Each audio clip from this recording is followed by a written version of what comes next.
Mėly kolegos, labai džiaugiamės šiais metais, kad Lietuvos sociologų draugijos nacionalinė konferencija yra rengiama Vilniaus universitete. Turime gražią tradiciją kiekvienais metais ją rengti tose institucijose, kuriuose gyvena sociologai, kuriuose užsiema sociologai sociologiniais tyrimais ir kuriuose gimsta patys puikiausi sociologiniai darbai, tyrimai ir studijos. Tai šiais metais už konferencijos organizavimą buvo atsakingas Filosofijos fakulteto, Sociologijos ir socialinio darbo institutas. Kaip matote, mes turime labai daug studentų savanorių ir jie jūs tikrai lydės visą šią dieną.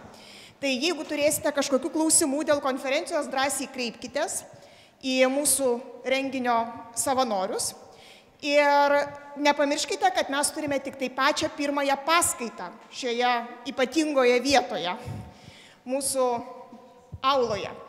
Bet visos kitos sesijos konferencijos vyks Filosofijos fakultete. Taigi po šios paskaitos mes atsistosim visi ir visi kartu judėsime į Filosofijos fakultetą, kur praleisime likusią dienos dalį.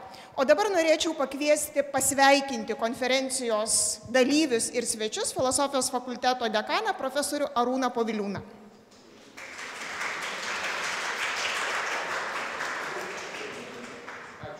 Ačiū Rūta, ačiū, tikrai malonu man čia jūs visus matyti ir sveikinti malonu. Žinot, šita mūsų konferencija, daug jų buvo jau, 11 konferencija. Ir aš kažkaip prisimenu tą pirmą konferenciją, kaip mes buvom susirinkę irgi Filosofijos fakultete. Ir prisimenu tokią paskutinę diskusiją, kaip tenais buvo toks apskritas stalas, Darius Kolys, atsimenu, moderavo.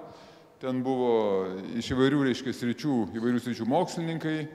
Jie mums linkėjo, ką mes turėtume veikti, ką mes turėtume daryti. Ir buvo tikrai tokia, sakyčiau, įgalinanti aplinka. Vat man galbūt tas žodis čia visai ir tinka, įgalinanti aplinka, nes žmogus, mes pajutome tą savo galę, kad tikrai, reiškia, yra kažkokia bendruomenė, tokia susitelkusi bendruomenė.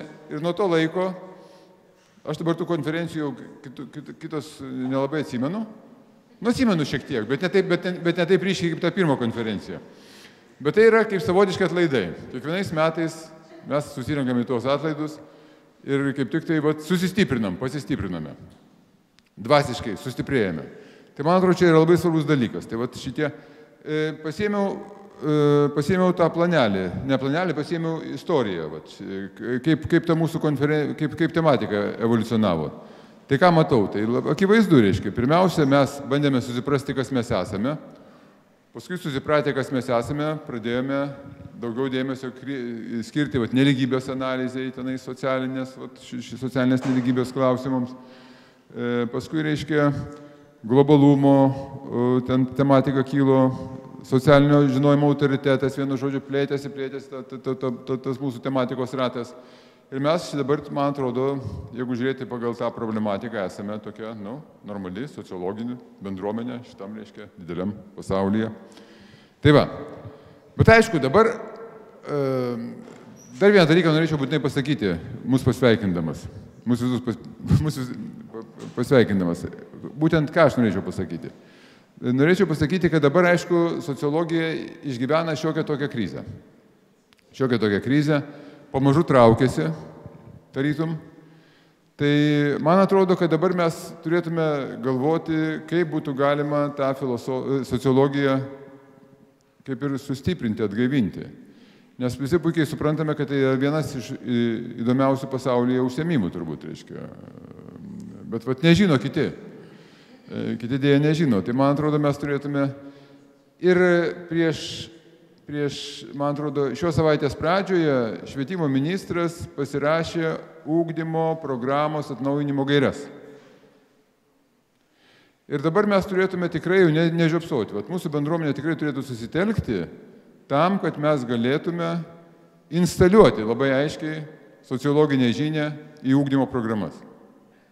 Jeigu mes tos žinios neinstaliuosime, tai mes toliau galbūt irgi, reiškia, vargsime. O čia yra, matau, Agnė, kuri jau mokykloje dirba, gal ir daugiau atsiras, kurie dirba su mokytojais.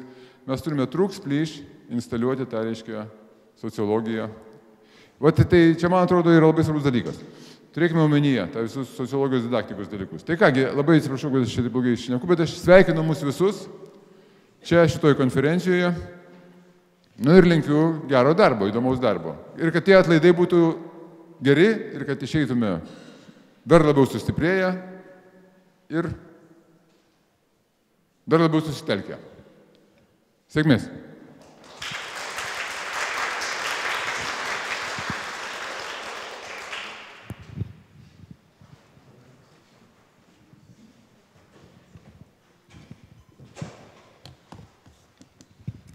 Tai labas rytas visiems susirinkusiems, aš esu Milda Ališauskienė, Lietuvos sociologų draugijos prezidentė ir man labai malonu pasveikinti jūs visus susirinkusius į šitą seniausio Lietuvoje universiteto salę, kur mes galim, kaip Arūnas sakė, pajusti atlaidų dvasią, pajusti iš tiesų bendruomenės jausmą.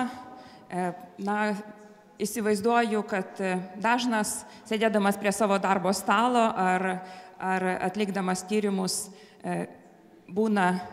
jaučia ir vienatvę, kartais galbūt buvimą labai nedideliai bendruomeniai, bet šiandieną, visą dieną mes turime progą pabūti būryje. Tai aš tikrai noriu pasveikinti visus, kurie apsisprendė šią dieną praleisti šitame būryje ir kviečiu pajusti tokį tą pilnatvės jausmą, kada būni bendruomenėje. Kadangi, žinote, susitinkam kartą metuose, tai tenka aptarti tiek malonius dalykus, tiek ir netokius malonius. Prisiminti, kas įvyko malonaus, kas įvyko galbūt ir liūdnesnių kokių įvykių. Tai aš norėčiau visiems pasakyti tokią pranešti žinią. Iš tiesų, galbūt ne visi dar ir žinote. Prieš porą dienų Lietuvos sociologų bendruomenę paliko daktarė Anelė Vosyliūtė. Prieš 5 dienų palaidotas profesorius Antanas Čiužas, todėl norėčiau pakviesti visus atsistoti ir tylos minute pagerbti šitų sociologų prisiminimą.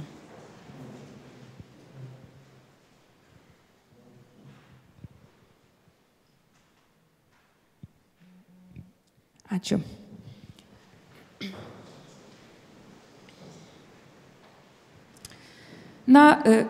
Arūnas kalbėjo apie Lietuvos kontekstą sociologijai, ar ne, kur mes esame. Iš tiesų, nemažai problemų. Šiais metais po priėmimo į universitetus mes matome, kad turime tik tai vieną sociologijos studijų programą. Bakalauro pirmo kurso studentai yra tik tai viename universitete. Didelis iššūkis, turime galvoti, kaip išlaikyti mūsų bendruomeniai svarbę vidinę, skatinančią augti konkurenciją. Turime galvoti apie tai, kaip dirbti esamos, sakyčiau, netoliaregiškos studijų ir mokslo politikos kontekste. Turime kalbėti apie tai, kaip Lietuvos sociologija galėtų tapti dar labiau tarptautiška, nors taip pat reikia pasidžiaugti, kad Lietuvos sociologų draugija jau ne pirmus metus yra tiek Tarptautinės sociologų asociacijos, tiek Europos sociologų asociacijos nare. Labai malonu buvo šiais metais Mančesteryje, kai vyko Europos sociologų asociacijos konferencija, matyti tiek mūsų bendruomenės narių susirinkusių į tą konferenciją, aktyviai įsitraukusių įvairių tyrimų komitetų darbą. Net žinome, kad buvo išrinkta Audronė Telešienė, vieno iš komitetų vadovė, tai iš tiesų didelis pasiekimas Lietuvos sociologijai. Tai tikrai yra kuo pasidžiaugti, nepaisant esamos padėties. Galbūt šiandienos mūsų svečio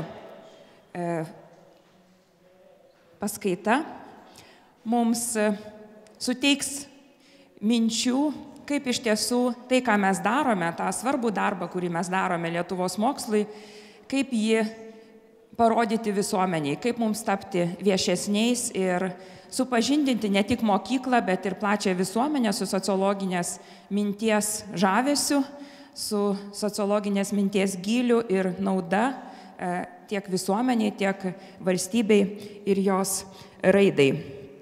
Na, vienas iš tokių smagių momentų Lietuvos sociologų draugijos kasmetinėme susitikime yra geriausio magistro darbo apdovanojimas ir šiais metais mes vėl atgaivinome šitą tradiciją. Praėjusiais metais, jeigu pamenate, neturėjome geriausio magistro darbo apdovanojimą, šiais metais turim. Komisija išrinko Agnę Motiejūnienę, šio apdovanojimo gavėja, ar ne? Jinai... Taip, Agnės Motiejūnienės darbas, socialinė ir kultūrinė reprodukcija mokymosi aplinkoje, mokyklos lauko tyrimas yra pripažįstamas vertas pirmos vietos prizo ir darbui vadovavo VU sociologijos katedros profesorius Arūnas Poviliūnas. Tai sveikinu Agnę.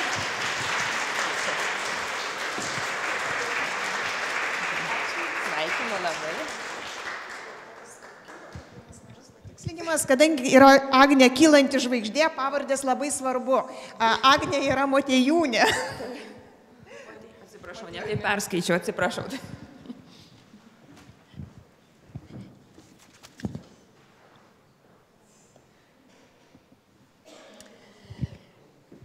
Tai, kolegos, noriu padėkoti dar kartą, kad visi susirinkote. Pasidžiaugti Lietuvos sociologų draugijos gyvybiškumu, mūsų bendruomenės gyvybiškumu, palinkėti, kad ir ateityje gyventume tokiu pačiu įkvėpimu. Kitais metais Lietuvos sociologų draugijos konferencija vyks Lietuvos socialinių tyrimų centre, tai reiškia vėl susitiksime Vilniuje. Kitais metais taip pat Lietuvos sociologų draugija yra svarbus metai, nes tai yra rinkimų metai. Tai per ateinančius metus turėsime nuspręsti, kas bus valdybos vykdomosios tarybos nariais, kas bus prezidentė ar prezidentas ateinančių 3 metų kadencijai. Na, o šiandienos turbūt svarbiausia šio ryto susitikimo ašis yra mūsų svečio Burawoy, profesoriaus iš Kalifornijos universiteto pranešimas, paskaita, kurią mes iš tiesų klausysimės tiek Lietuvos mokslo tarybos rėmimo pagalba, tiek Vilniaus universiteto filosofijos fakulteto pagalba. Ir aš tikrai labai džiaugiuosi, kad Maiklas sutiko atvykti tokį tolimą kelią, tik tai vakar vėlai vakare nusileido Vilniuje, šiandien ryte jau pasiruošęs su jumis dalintis savo įžvalgomis. Maiklo tikrai pristatinėti nereikia, visi turbūt čia susirinkę jau ir žinote, kodėl čia atėjote iš dalies, ar ne, todėl, kad bus ši paskaita. Maiklas Buravojus yra viešosios sociologijos pradininkas, o taip pat aktyvus sociologas, dalyvavęs įvairiose asociacijose, 2010-2014 metais buvęs Tarptautinės sociologų asociacijos prezidentas ir aktyviai kuruojantis nacionalinių asociacijų veiklą, taigi labai iš tiesų įkvepiantis sociologo mokslininko, visuomenininko pavyzdys. Tai kviečiu Maiklą pristatyti savo paskaitą, o mus visus linkiu gerų įspūdžių, gerų minčių ir struktūra būtų tokia. Mes klausysime valandą Maiklo Buravojaus paskaitos, o vėliau 15 minučių turėsime klausimų atsakymų diskusiją. Michael, I have just introduced you and now the floor is yours. Welcome. Okay, hello, good morning. Thank you very much for inviting me here. I'm sorry I have to speak in English. Yeah, it's imperial language.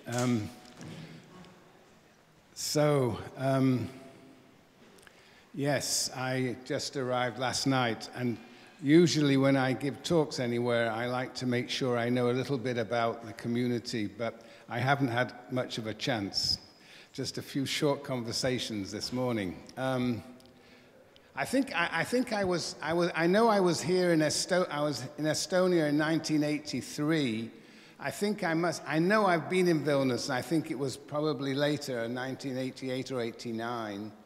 And your president tells me that life was different then. Well, most of you don't even know. You can't even laugh at my jokes because in fact, when I talk in Russia today, when I talk there, they all laugh at me because I have become what we call in the United States a Sovietologist. That is somebody who studies the history of the Soviet Union. And often when I talk there, the people in the audience don't even laugh at my jokes about what it was like to work in factories as I did in Russia. But anyway, I'm delighted to be here in this very old city, in this extraordinary place. I guess these gentlemen are very famous people, right? I don't see any women up there. They're all men. Yes, so I'm here to talk. I was told I must talk about public sociology, challenges and prospects. And I heard both from you and from the dean that sociology is in a crisis. A little bit. Well, if sociology is not in a crisis, we are in a very, very deep crisis in society. Sociology is always in crisis because society around the world, wherever I've been at any rate, is in crisis. So that's quite normal for sociology. Sociology is distinguished itself by being in crisis because it is so sensitive to the context it actually studies. Yes. And so that's appropriate, perhaps, that I do talk about public sociology. And what I'm going to do in the next 55 minutes, I'm going to, or perhaps I hope less, what I want to do is, because I don't know really the context of Lithuania, I'm going to give you a sense of how sociology and public sociology develops in different places.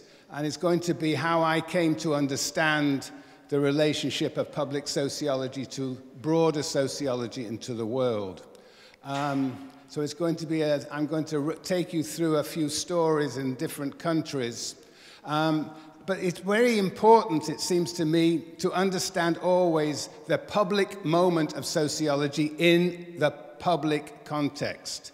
And perhaps in our discussion we can talk about the context in Lithuania. So, let me jump straight in by telling you how I want to organize this talk. Let's see. Okay, that's on.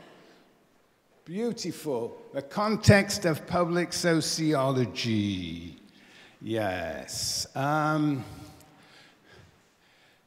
Well, the first thing is to think about the discipline of sociology as having one aspect of it is its public character, that is, its relationship to the lay population, to broader publics. I want to be able to talk about public sociology in relationship to other types of sociology, and I will talk about it in relationship to what I call policy sociology, professional sociology, and critical sociology. So that's my first thing I will want to do, and probably will take up a large proportion of the talk. The second is we have to look at the context within which sociology is produced, the context we are here today, the university. I'll specifically talk about sociology produced in the university, though of course it is often produced outside the university too. And so I will talk about the crises of the university, and you're going to have to be very critical of what I have to say. I'm going to be making general claims about the crisis of the university. I'm very curious whether it fits with the situation you find yourself here. Yes. And the third is the dissemination of sociology, how sociology is disseminated beyond the university.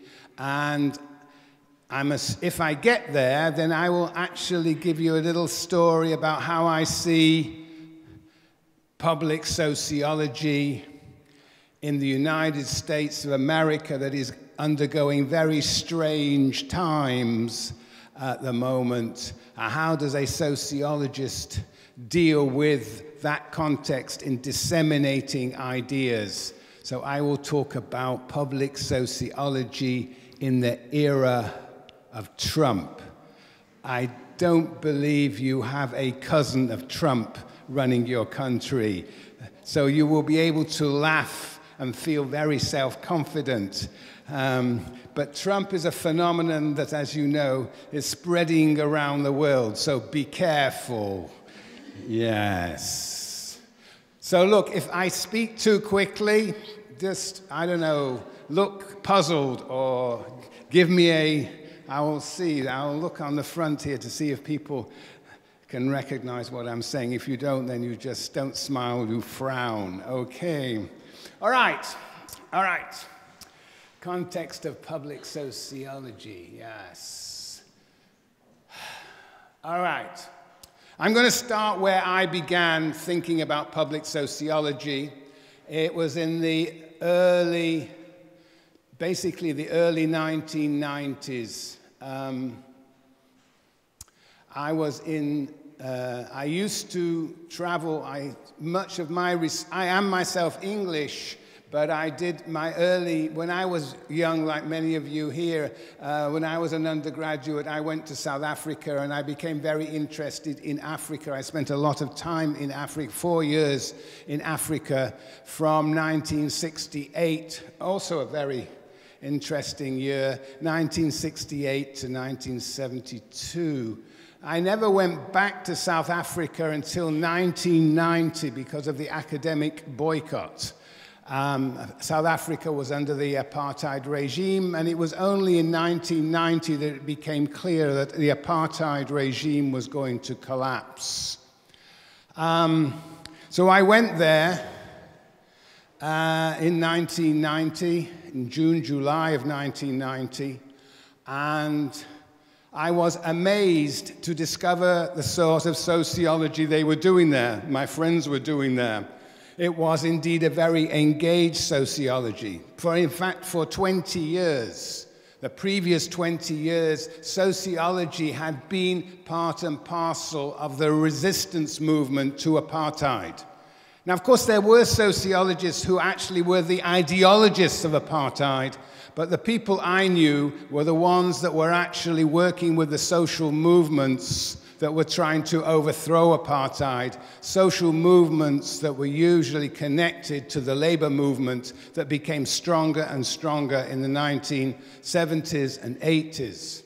But also in 1976, you will not probably remember, but in 1976 there was a famous uprising of students in Soweto. That was another moment in which sociologists got involved in what we might call civil society. There was a sociology there that was deeply engaged with society, a sociology whose imagination was actually shaped by engagement with society, generating different new ideas about how society functions. So the labor movement itself was a social movement, and social movement unionism was actually born in South Africa. And later on in the United States, it was suddenly they discovered social movement unionism. As often in the United States, when something is born there, the people think, or we think, that it is generated there, it's original to the United States. Here was a case in point in which, of course, the ideas had come much earlier in South Africa. Anyway, so I could not believe how engaged and dynamic the sociology was in South Africa. And so I went back home to California with this idea that sociology doesn't have to be the way it is in the United States. Professional. I don't know what you make of, I don't know how many of you been here as sociologists have been in the United States. I know your president has. But it is a very strange form of academia. Sociologists, of all people, spend their time, for the most part, talking to other sociologists.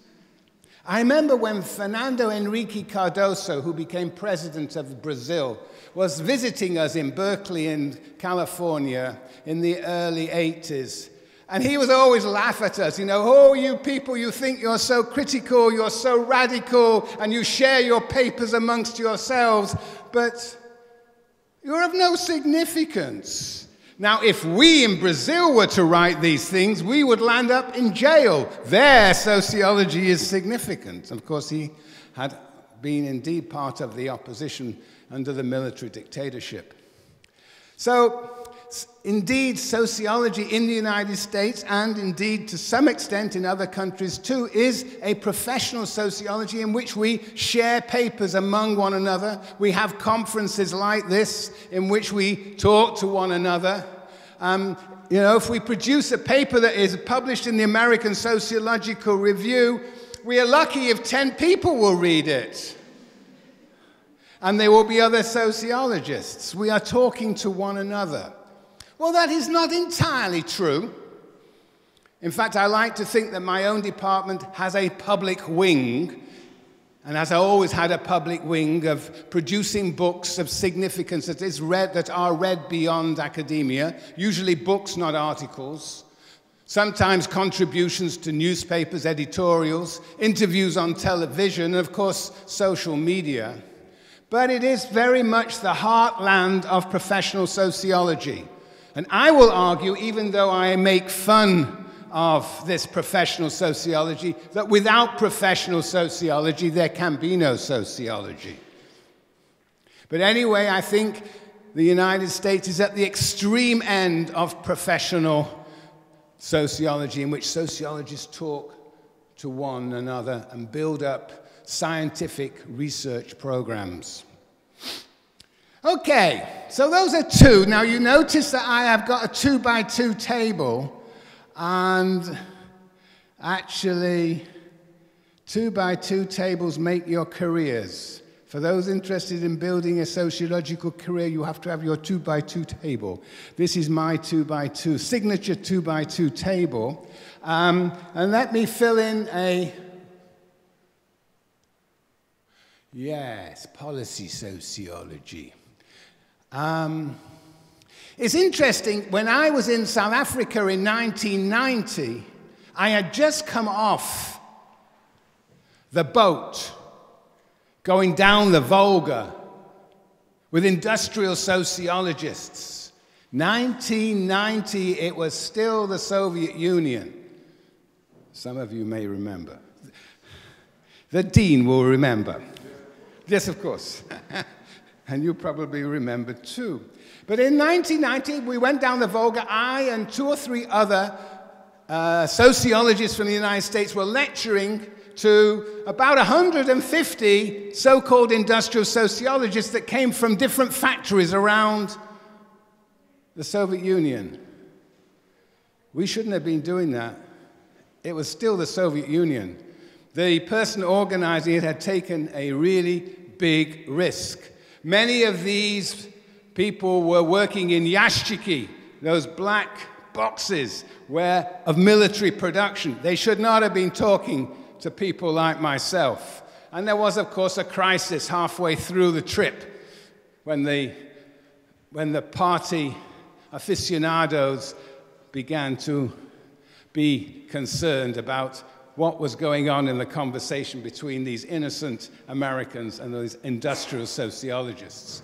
Anyway, I had just come off the boat and I went to South Africa. But in South Africa, I was asked to talk about what? I was asked to talk about the fall of communism in Eastern Europe. I had spent the last 10 years studying Hungary, and I don't know, you may not know, but I do my sociology in a very strange way, a public way, you might say. I work in factories as a worker. Now, you can see that I am a middle-class guy, very middle-class, and so I stick out like a sore thumb in a factory when I try and work on these very semi-skilled, but actually have quite a lot of skill in them. It's obvious when a middle-class person works in a factory, it's obvious to his or her fellow workers. Anyway, I was there because I had witnessed, it was 1990, I had witnessed the fall of communism in Hungary. I had been working in a steel mill, and we didn't even know it was happening. My friends in Budapest, they told me, yes, the whole thing is falling. But actually in the steel mill, we wouldn't have even known it, fascinatingly enough. But anyway, I was there to talk about the fall of communism in Eastern Europe, in Poland, in Hungary, in Czechoslovakia, and so on. Of course, the Baltic republics were to gain their independence a little bit later. Of course, it was an interesting thing for me to be talking about there because in South Africa, the South African Communist Party was actually a very popular party, and they didn't want to hear the stories I was telling about the realities of communism and why, in the state socialism, I call it, it could not sustain itself. But anyway, there I was in South Africa. So let me tell you a little bit about that period. My understanding of my experience at that time, very limited in what was the Soviet Union, but for 7 or 8 years I'd been studying factories, workers, working with Hungarian sociologists. The Soviet Union was the heartland of what I call policy sociology. What was sociology in the Soviet Union? In as much as it was allowed to exist, it was the armature of the party state. So what it turned out to be was usually social surveys that were done. They were usually done when a new regime appeared in the Soviet Union. Surveys were distributed and administered by sociologists to demonstrate that the previous regime, the previous order under the old leader was actually bankrupt and was to show how unhappy people were. So you got many surveys, and sociologists were very present too strong, had a life, an existence at the beginning of regimes, but under Andropov, Brezhnev, but then they would slowly disappear as the regime consolidated itself. The point I want to make is that really what sociology was about broadcasting ideology, and at most it was engaged in solving supposed problems of the Soviet Union. When the Soviet Union collapsed in the was collapsing in the late 1980s under so-called perestroika, what you found was a fascinating social movement in which sociologists were very active, particularly in the major cities in the Soviet Union, in organizing against, interestingly enough, against the state apparatus, the party state. Just as the sociologists have been involved in the critique of apartheid in South Africa. And once the Soviet Union collapsed, sociologists also in the first 2 or 3 years were very active in reconstituting civil society, building co-ops, communicating with all sorts of social movements that they were themselves contributing to. So, what I want to stress is that in the post-Soviet period, sociology, yes, it was under the auspices of philosophy in the Soviet period. It sort of escaped temporarily, had some independence, and then quickly became part of business schools. To this day, the sociology has had a difficult time. And it continues to be a policy sociology serving the interests of sometimes foreign corporations, looking to actually advance their advertising campaigns or helping politicians run their political campaigns. Policy sociology has continued to, you might say, to be a very strong part of the post-Soviet Russian sociology. So that's my third. And my fourth is what I call critical sociology. And critical sociology, again, lives and exists in all countries where there is sociology. And indeed, it lives where there is very little sociology. In the military dictatorships of Latin America, in the Soviet Union, in Eastern Europe, there was always an underground dissenting sociology. It was very strong in Poland. And it was also quite present in Hungary, which was where I spent a lot of my time. And the critical sociologists there were doing research and showing exactly the contradictions between the ruling ideology of Marxist-Leninism on the one side and the realities of the working class on the other. That was, of course, why it was so difficult for me to get jobs in a place like Hungary, because they didn't want a foreigner meddling around studying the conditions of the working class. No. That would actually be critiquing the heart of that Marxist-Leninist ideology. But I did manage to get in through a whole series of curious and interesting networks and contacts. I never thought that I would be able to work in factories in Hungary as a foreigner, but I was. But anyway, that is another story. The point I want to make here is that this critical sociology was indeed in those days in Hungary, in Poland, was a critique of the dominant ideology. It was a critique of the way in which policy was the most important aspect of sociology, serving the state. And this was often a very sensitive and dangerous way of conducting yourself as a sociologist. All right. So I've gone around the world a little bit to indicate where some of these sociologists are, some of these sociologies are stronger. But what I really want to say is that a vibrant discipline of sociology requires all four. So what I want to do is first really say, you know, when you have a 2x2 table, the first thing you have to think about is, what does the table mean? And the question, one question is that we have to ask, in my view, as sociologists, is indeed the question, knowledge for whom? For whom? Who is our audience?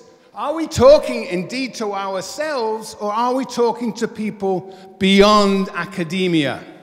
So those are the binary opposition there.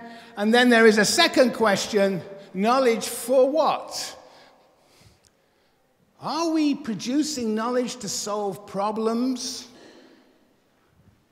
Or are we producing knowledge to actually publicly, collectively discuss the goals and values of society? Are we in the business of solving problems, or are we in the business of discussing where society is going? That is a division in sociology. And what we have here is a 2x2 table that reflects these two basic questions, knowledge for whom and knowledge for what. So, instrumental knowledge, and my colleagues always hate it when I use this word instrumental, but instrumental knowledge is concerned with the means for a given end.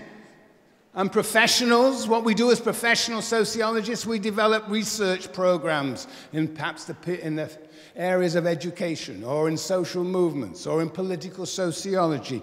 Each of these subfields is a sort of research program which we as sociologists, as scientists, contribute to.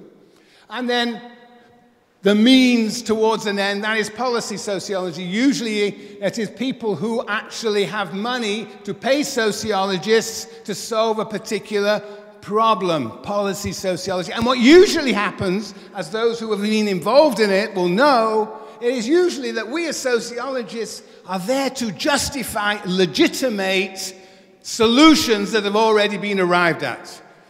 Yeah. So that's the instrumental knowledge, and then I have what I call reflexive knowledge, and this is knowledge concerned with the discussion of ends. Not of means towards ends, but of ends themselves. Ends, what are we doing as sociologists? What are our underlying values? And I believe that actually no sociology can be conducted without some set of implicit, sometimes explicit sets of values. So what I'm suggesting is a critical sociology is a sociology that is continually interrogating, questioning the value foundations of the science. And the scientists, the professionals, really don't like to be interrogated in this manner. But yes, critical sociologists have played a very important role in all places where sociology has thrived. And then we have, finally, public sociology, in which is a public discussion about the direction, the values, the goals of the society in which we live. Yeah. Knowledge for what? Knowledge for whom? Okie dokie. All right. Now I'm just going to go through a few elaborations of this 2x2 table, trying to justify it to you. Are you with me? Yeah? Yeah? Good. Right. Look, these are types of knowledge. They're types of knowledge, and it's what I call sometimes the sociological division of labor. These are types of knowledge, but they also allow us to talk about trajectories of sociologists, of the people. So, you know, some people start out as professional, they get very bored, they go into policy. Some people get turn from professional, they get disillusioned to become critical sociologists. And then they get disillusioned, perhaps with the disciplines, and become public sociologists. I, for one, I think I started out in the policy world, working in Africa for a big mining corporation, Anglo-American, and I thought, I don't want to spend my time in the world of policy making, particularly for large mining corporations. So I actually then began to reveal the inner workings of this corporation. It was in a period of the transition from colonialism to post-colonialism, and I was showing how the racial color bar was being reproduced. That indeed was why I was there, so rather secretively there, observing that transition, the post-colonial transition, and how the racial order was being changed. And I published, perhaps rather recklessly, published the results of my sort of relatively secret research on how, indeed, racial order was being reproduced in the post-colonial period. So that's when I became a public sociologist. And then I became I decided I need to get some qualification in this great discipline, and I went to the United States, where I thought was the heart of the most conservative sociology at the time. It was in the 1970s, and I became a critical sociologist. And then, I don't know what happened. I got a job in a university, University of California, Berkeley, and I sustained the critical sociology, but slowly over time my critical faculties seemed to be eroded.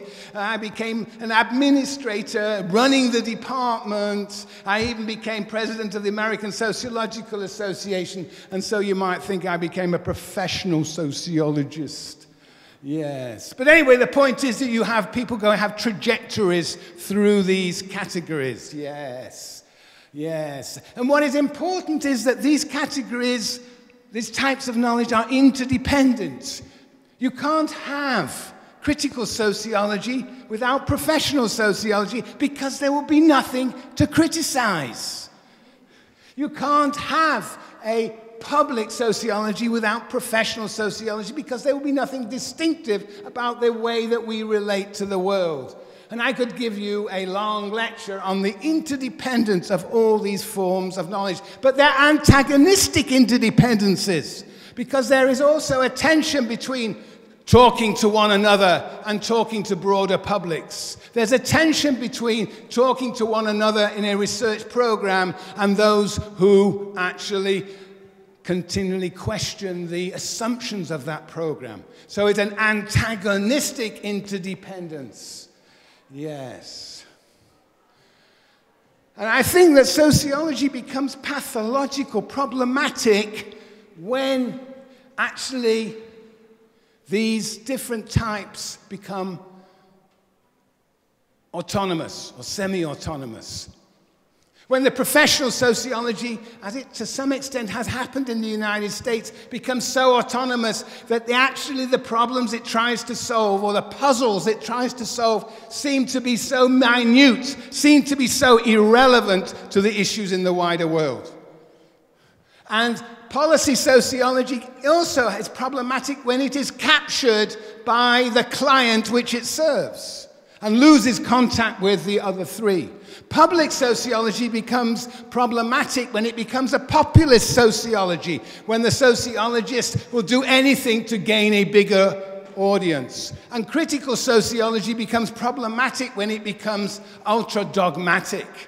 So we have to avoid these pathologies by reconnecting, continually reconnecting the different types to one another.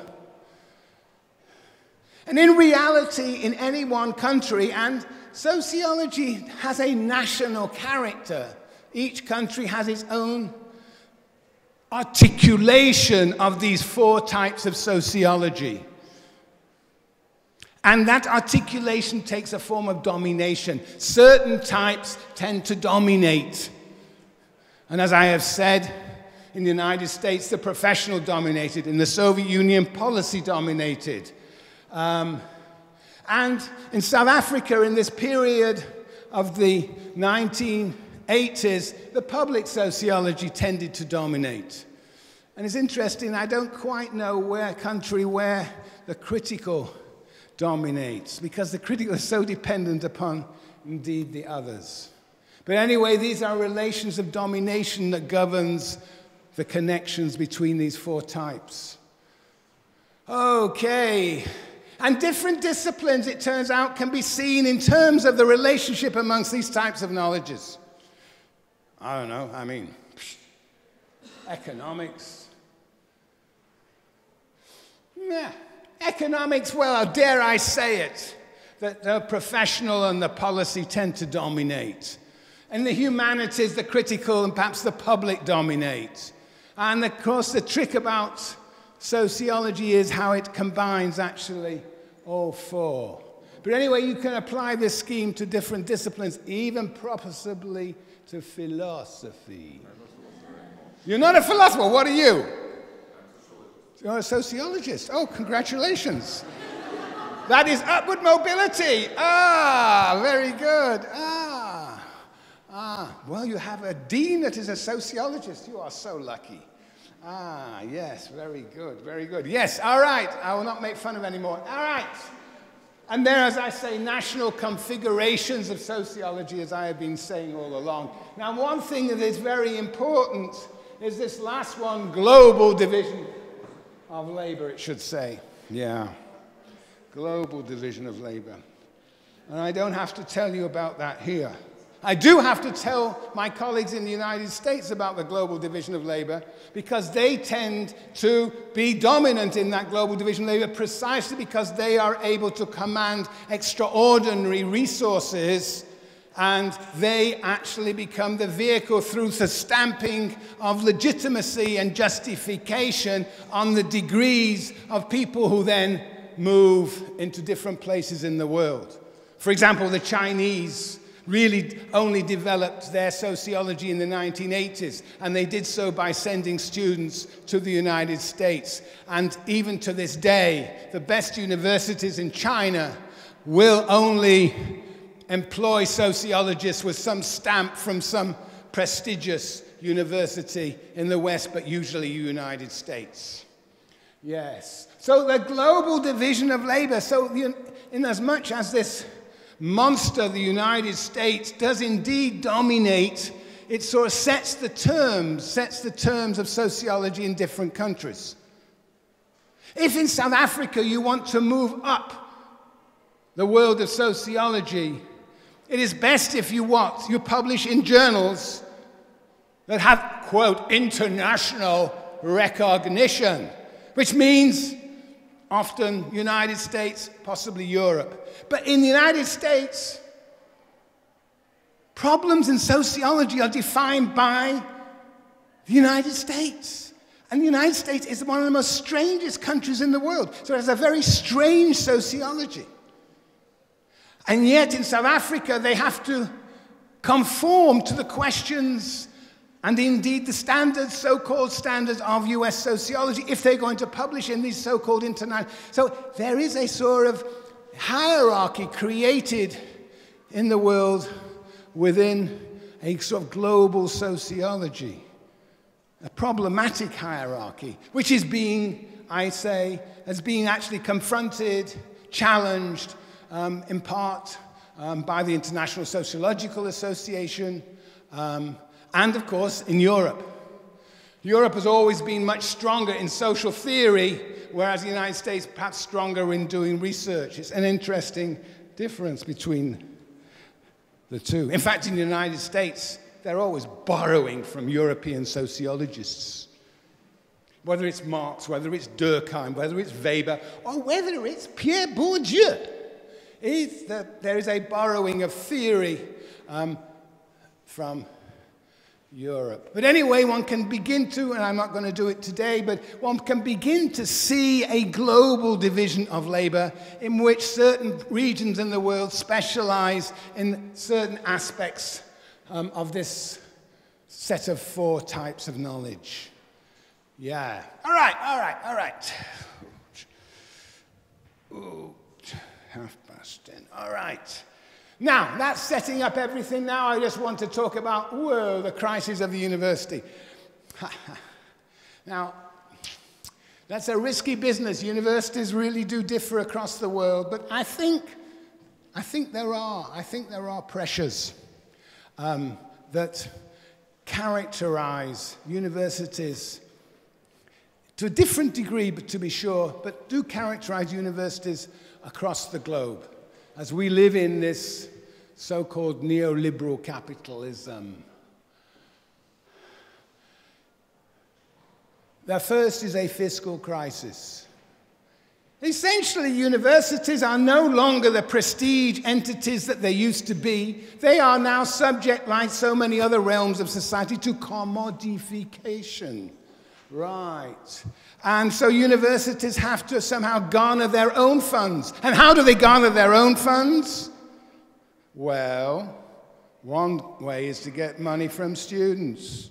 When I began in the United States teaching in 1970, whatever it was, 76, 77, I think the fees were around $600 to $700 a year. They're now $13,000, $14,000 a year. That's at a public university of California. You go to Harvard or Princeton, you're paying $50,000, $60,000 a year.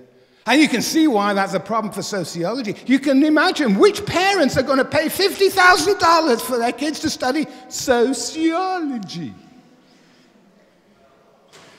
But in public universities, sociology is thriving. But anyway, there's fiscal crisis. Where do you get the money? Well, you get it from students. You try and get it from corporations, from research. If you have the sufficiently prestigious scientists, you create new special degrees that cost a lot of money for people to enroll in. And you also try and cut costs. And I think it is true that there is now a sort of a labor aristocracy in universities made up of people like myself who are in somewhat secure positions, tenured positions that we call in the United States. But then there's an increasing army of lecturers, adjuncts, casual labor that have much less, have paid much less, who are paid much less, whose wages are much lower, and who are much more vulnerable to arbitrary decisions by administration. I don't know if that is happening here, but it's happening in many countries. Yes, of course. Okay, of course, I like the word of course. Yes, there's a logic to the neoliberalization of the university. All right, that's a fiscal crisis, but that creates a governance crisis. Crisis of governmentality, as Foucault would call it, governance crisis, because actually, once you are obsessed with getting money, you're going to have to start relying on people who know how to get money. And in our academics, they're newfangled administrators who may come from the World Bank, who come from the corporate sector, who have little sympathy for the projects of the university. And this administration gets bigger and bigger. Over the last 30 years, top administrators have increased 5-fold in my university. And you know what I call them? Spiralists. I hope I'm not insulting anybody here. Spiralists. They spiral from one job to another, spiraling up. Yes. So there is a governance crisis, and that governance crisis means the expropriation of control from the direct producers, faculty, teachers, instructors, and of course students. So it's controlled by administrators increasingly. And that results in an identity crisis. Once money enters into the crucial decisions being made in the university, one begins to wonder, what on earth is the university? What happens to its so-called autonomy? What happens to its academic freedom? And there begins to get debates and there's a fragmentation and tension between different sectors of the university, often along lines of who gets the money and who doesn't. But it's not clear who brings in the money. The scientists all think that they bring in the money because of their research grants. But in practice, if you look at the budgets, which are not very transparent usually, not very clear, but if you look at the budgets, it is those who do the most teaching that are bringing in the money. Yeah. Right. Identity crisis, and finally a legitimation crisis. What is happening is as the university gets more and more money from more and more fees, greater increased fees, actually, so the public begins to wonder, what is going on in the university? And they begin to see the university more in terms of getting jobs than in learning and in building an understanding of the importance of citizenship, of history, and so forth.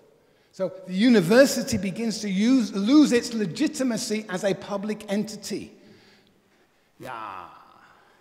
Well, this is all the context within which public sociology is being created. And what I'm suggesting to you that actually we have to rethink the university so that its credibility with the broader public becomes more salient in the project of the university. We have to engage with publics, not just sociologists, but everybody. But sociologists could be at the vanguard. Sociologists have to begin, and other disciplines too, to actually begin to think about themselves, not as an ivory tower, not as a privileged arena, but as actually justifying their existence vis-a-vis publics. We haven't had to do that until now, well, until the last 20 years. So that is a very important project. And only in that way can we reverse the cycle of these crises. Okay, whoa, I've got about now 7 or 8 minutes. 10? Oh, that's good. All right, so that's the crisis of the university. So that's the context within which we are producing sociology. Now, I want just to say a little bit about the dissemination of sociology. Oh, yeah. You see, when we send sociology out into the world, we are competing. We are competing with many other entities. We are competing with other disciplines. After all, economics has much greater prestige than sociology. The world at large takes economists more seriously than sociology. It's a pity, but it's true. And one of the tragedies about sociology at the moment, at least as I see it in the United States, is that those economists are now pinching all our ideas. Yeah. They are the ones who are now developing research programs in understanding inequality, the likes of which we have not actually developed. And they have been using big data in ways that we have not really developed. And so economists, which is good, economists interested in inequality, wow, that's great. I mean, it really is great. It may not be great for sociology that they're taking over large parts of our discipline, but nevertheless, it is great that economists are not just thinking about the efficiencies of markets, but the inequalities that develop from markets. But anyway, yes, so some disciplines have more access to the wider world than others, but economists mainly are policy sociologists. They have a real influence in the policy world. But anyway, the point I want to make is that we do have competitors, and that's just academic disciplines, but of course we have the standard media, newspapers, journals that are popularly consumed, and of course social media. So we have a lot of competition to get our voice heard in the public sphere. It's not just a matter of repackaging what we do as researchers and sending it out. We have to think about how we are able to actually collectively generate audiences for our work. Yeah. And then we have a problem that actually the political and economic context within which we operate is increasingly developing in ways adverse to public sociology. In a world where markets are ever more important, sociology that has had problems securing its presence in the wider public, precisely because we have a long history of being critical of the unregulated market. And we have to also problems politically that, you know, if I were giving this talk 8 years ago, 2011, this was a period of the effervescence of social movements all over the world. In the Middle East, the Arab movements, indignados, Occupy movements. But today, we have a movement in the opposite direction. I don't know to what extent it has affected Lithuania, but in many places, we have now authoritarian rulers. We face one in the United States. And that also sets a framework within which public sociology can operate. You know, when you can say anything, when the president of the country can say anything, true or false is irrelevant. It really undermines the legitimacy of sociology that is concerned with understanding and actually developing and understanding a truth about the world in which we live. It's more and more difficult to get one's ideas out. And social media have been important, but social media actually bifurcates audiences. Basically, what research has shown time and time again, then the social media means that you are actually communicating with those who already agree with you. And interestingly, sociologists use social media a great deal, but they're usually communicating with one another rather than more broadly. So yes, so in this world of the Trump era, it's not just the domination or the rise of new authoritarian leaders, but it is also the significance of social media. The tweeting president. The tweeting president. Of course, the funny thing is that Trump doesn't quite have the same number of followers as Obama yet, so he continually tries to tweet in provocative ways. Yes, anyway, all right, let me move on. The era of Trump, authoritarian leaders, social media, third wave marketization is also what I call third wave marketization for reasons I will not go into, but other people call neoliberalism. Third wave marketization is also affecting the ways in which we can transmit our ideas.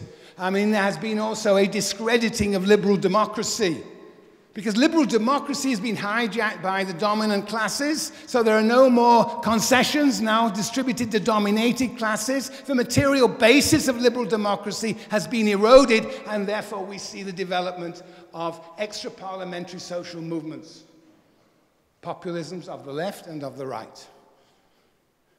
And the question is, how as sociologists can we relate to these populisms? Well, I would suggest we have to think about public sociology as two types. One is traditional public sociology, in which we send our ideas out through books, perhaps the social media, through television interviews, communicating to a broad audience, perhaps a thin public, a thin audience. But there's also what I call an organic public sociology. That is not a mediated public sociology, but an unmediated public sociology, in which the sociologist is in direct communication with publics, face to face. Now, this, of course, means that a very much more limited audience, but a thicker audience, a thicker public. And it seems to me that in this period we have to develop, as well as the traditional, but also the organic public sociology. In Latin America, it became, indeed, a very fashionable way of doing sociology, and in fact became politically very risque in many countries. And sociology even disappeared as too many people engaged in a public sociology, organic public sociology, opposed to military rule. But I think it is absolutely crucial that we actually think seriously, in a collective way, think seriously about how we can communicate directly with people rather than rely on mediations. So let me finish by telling you just a little bit about two sort of paradigmatic ways of thinking about organic public sociology that you may or may not have heard of.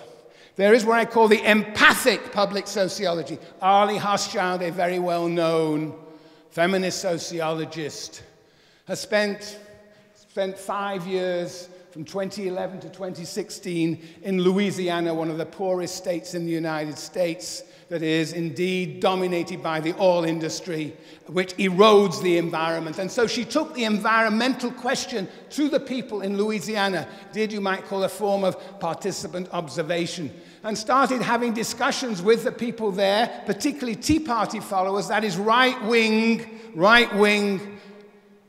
movements, right-wing publics, and seeking to understand how it is that they actually see the world through the eyes of opposition to the state. The state, Arlie Hochschild comes from liberal Berkeley and has difficulties of communicating and interesting with the people of Louisiana, particularly the Tea Party followers. And she's puzzled as to why, with all these environmental problems, so few people are interested in the state regulating the environment. So she tries to develop an understanding of how the increasingly excluded white populations see themselves. And she comes up with this narrative that they have, a narrative that they're being left behind, a narrative that, in fact, others, so-called minorities, whether they be, quote, women, whether they become racial minorities, are leaping ahead of the white population that has been excluded.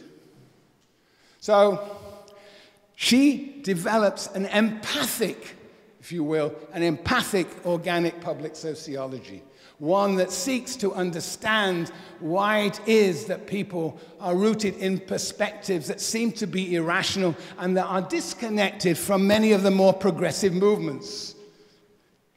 So there's another form of organic public sociology that I see in the work of Eric Olin Wright, who was a close friend and died in January this year.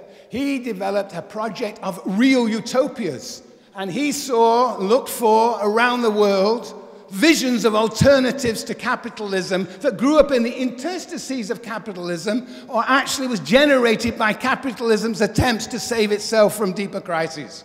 He was thinking of, you may know about these sorts of projects in Europe, universal basic income.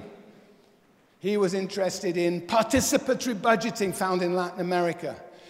He was interested, one of his obsessions was Wikipedia. He thought this was a great example of the sort of collective, a community collectively engaged in producing the best encyclopedia we have ever had.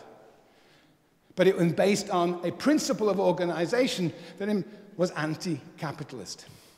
His book in 2010 was called Envisioning Real Utopias, thick book, and then he turned it in the last months of his life. He finished his sort of like a manifesto, How to Be an Anti-Capitalist in the 21st Century, which you may want to read. But anyway, he has these various projects, and what was he doing? He was going around the world, engaging with the practitioners of these projects and trying to give them a vision, a collective vision of what could be an alternative world.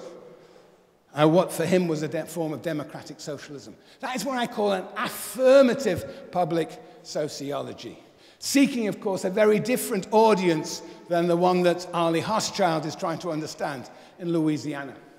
So that's where I'm going to end, but let me just summarize the challenges and prospects of public sociology, as I was told to talk about. On the one hand, we have this disciplinary division of labor. It seems to me we have to recognize all four types of sociology if we have a flourishing discipline, and particularly important in the era in which we live today. Second, in understanding the possibilities or the challenges and prospects of public sociology, we cannot ignore the context in which sociology is produced. And it is produced differently in different places, and within a country it is produced differently in different types of universities, and themselves ranked in some sort of hierarchy. The academic context. And third, we have to reconnoiter, we have to understand, we have to examine the public sphere in which we want to intervene, engage with ideas that are critical of the present. I believe that ultimately sociology is always critical of the present, trying to seek a better world. I think that's why we become sociologists. We don't become sociologists to get more money. We would be in the business school. We would be doctors. We're here, in a sense, to make the world a better place. And we are facing enormous crises at the moment around the world. And we as sociologists, I think, can participate in those movements that actually are destroying the very world in which we live. So, public sociology may be in crisis. That's great. But we have to actually tackle the crises around us, and we can do so. Thank you.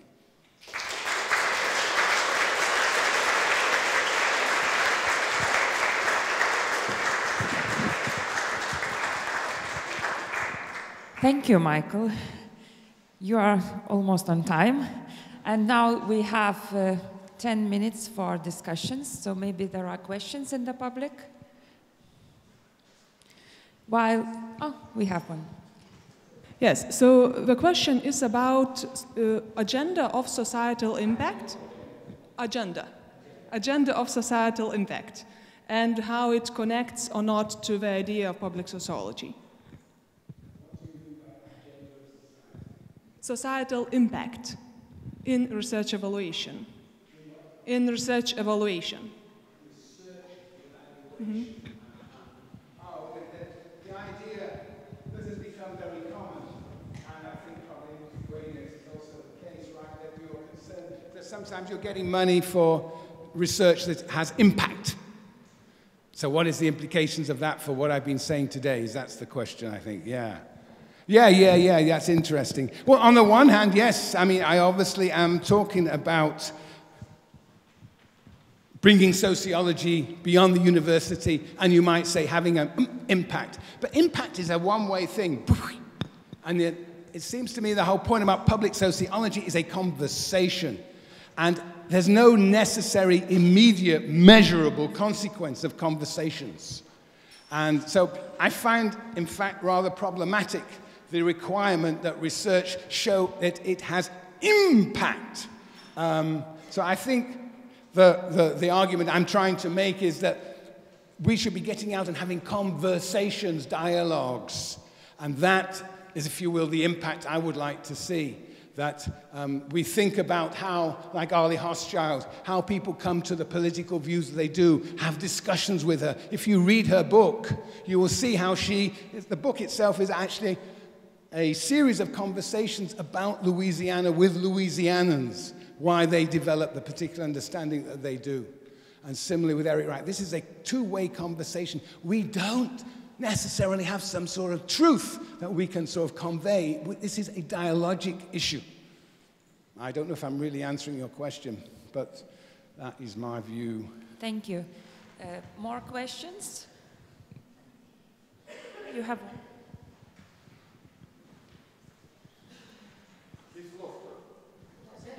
Yeah, I'm one of those guests, a philosopher who Another tries philosopher? To, yes. Oh, pleased to meet you. So I'm privileged, dear Michael. I'm wondering as of the inevitable intersectionality and transdisciplinarity of nowadays, academic and critical sociologist positions. And especially in regard that, okay, at least we know, you mentioned as well, critical sociologists, public sociologists, but in comparison with psychology, with empirical and theoretical psychology, the criticism towards the social conditions for the various psychological conditions and illnesses, there are very few. So can there be, for example, envisioned a situation where critical sociologists could inform and make psychologists more critical towards social, like Pearl said, social illnesses that form psychological pathologies? Yeah, well, I am a sociological chauvinist, so I identify with your question. Well, yes, sociology, I mean, as I said earlier, sociology has become, over the last 20 years, centered around issues of inequality. And then the economists. Now that's plus and it's minus. It means we got better economists, I mean more sensitive to the enormous inequalities that markets generate. And they are playing a very important role in the United States at the moment.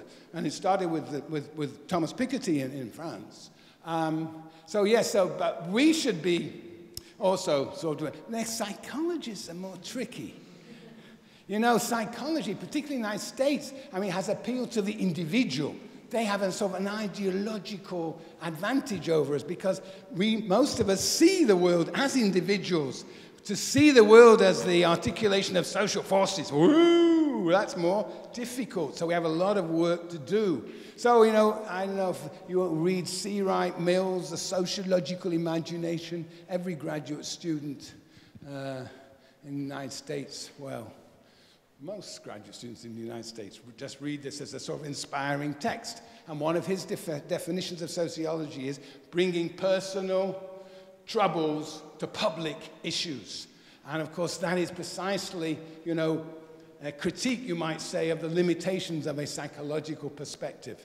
Though I might say, on the other hand, sociology has lost its psychological perspective. You know, in the 1950s, sociology was very much influenced by Freudian theory. That's all gone by the board. It might come back, but it's for now it has gone by the board. So we don't have a very sophisticated understanding of the individual. So we could actually incorporate perhaps some, well, of course, most psychologists in the United States are anti-Freudian, but more developed understanding of psychology. And it is happening into sociology. There has to be more conversation. It doesn't mean the end of disciplines. It means conversations between disciplines. And I think that is happening in a sort of surreptitious way, but it could be. But the public sociology, when we go together collectively into the public and engage with publics, then actually interdisciplinary collaboration is very important. I mean, when we think about climate change, you can't begin to engage with the world about climate change just as sociologists. I mean, those scientists could do with sociology, believe me. But nevertheless, we need those climate sociologists too. So I think the public sociology has to be, in the end, an interdisciplinary collaboration. I don't see more hands. I have a question. Brilliant research by Hochschild on Trump voters in Louisiana. I wonder actually what this knowledge about the voters now that we have from this research actually, how can it be helping, you know, in changing the world? I mean, Hochschild talked to them. Maybe some people have read the book, but in this world, 5 years spending somewhere in Louisiana and coming out with one book that tells us something about a couple of people. Who is going to pay for that? Pay. And who is going to have the benefit of this kind of knowledge?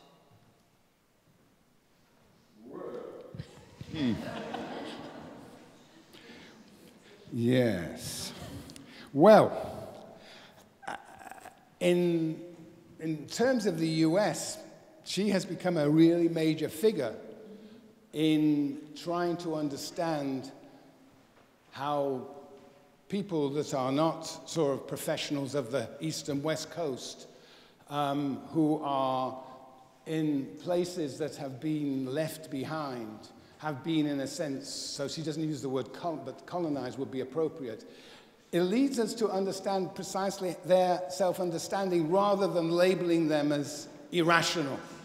She tries to understand the rationality of supporting positions that are not her own. And yes, she doesn't talk to a lot of people. She probably talks to about 20, 25 people over this period of 25 years. Well, probably more, but those most intensely. And tries to understand how indeed their minds could be changed. It's very difficult, but that's an important discovery by itself, that we live in our belief systems that are very, very difficult to change.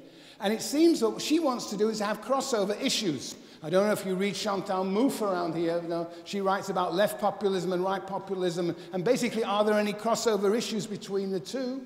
She talks about radical democracy. Arlie Hochschild talks about the environment, is that we all face the problems of the environment. And perhaps there can be collusion over that. So I think that, yes, she talks to relatively few people. Her book is actually widely read. She gets involved in many debates, not just in the United States, but elsewhere. And it's as good as you'll get from sociology. Now, it's not the transformation of the world, but it's pointing to what we can do, what the sorts of things we can collectively do, and has inspired many people to do similar things. I mean, my last point about this is public sociology is not an individual endeavor. It has to be a collective endeavor. We have to be, if you do this individually, you'll get frustrated within days. You have to be working together in collectives. And understanding that this is not easy. And it's not easy to translate what we have scientifically into language that is accessible. That's a project unto itself. Arlie Hochschild is very good at doing that. But I think she gives an example of, though she's a loner, she gives an example of what sociology could be.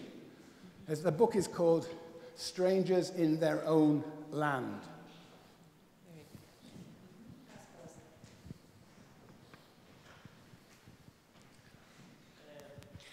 Hello, thank you for a very interesting talk. I wanted just to ask, many social movements all around the world, and especially in the US, are making their own militant research. It is called militant research, or like critical research about around what is happening around. And do sociologists benefit from this kind of research? Do they involve this kind of the research in their own works? What is the dissemination between social movements and academy sociologists? Thank you. Yeah, interesting question. Yes. Well, of course, what you're talking about, movement sociology, well, I was obviously referring to South Africa as a point in case in that particular period. The Latin America's developed this probably to the greatest extent called what we call participatory action research, PAR, which is in which you get them deeply involved in the movement. And of course, the question is, can you ever extricate yourself from the movement, or do you go native? And I think perhaps the most interesting development of that perspective is Alain Touraine and his students who have developed, I don't know if you read Alain Touraine here. Oh, well, you should. Sorry.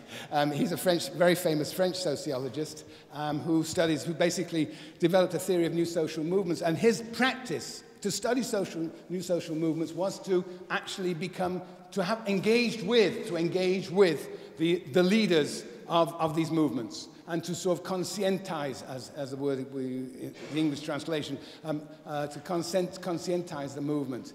So that is a widely understood way in which we can indeed be what I would still call organic public sociology. I mean, Alain Touraine wrote a wonderful book on the Polish solidarity movement. I know it's perhaps before many of you were born, but it's really a very interesting 1980-81. He sends, these French sociologists go to Poland and talk to the different sectors of the solidarity movement.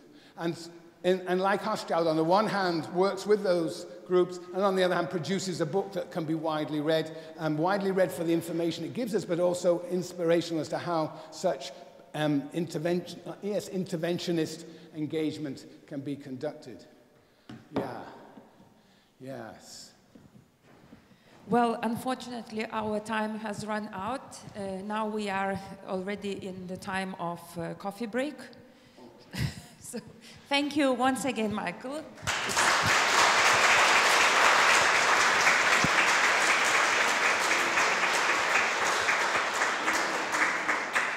Kolegos, bičiuliai, jau prasidėjo kavos pertrauka, kviečiu visus eiti į filosofijos fakultetą, antrame aukšte mūsų laukia kava ir tada kviečiu eiti į kitas sekcijas. Ačiū.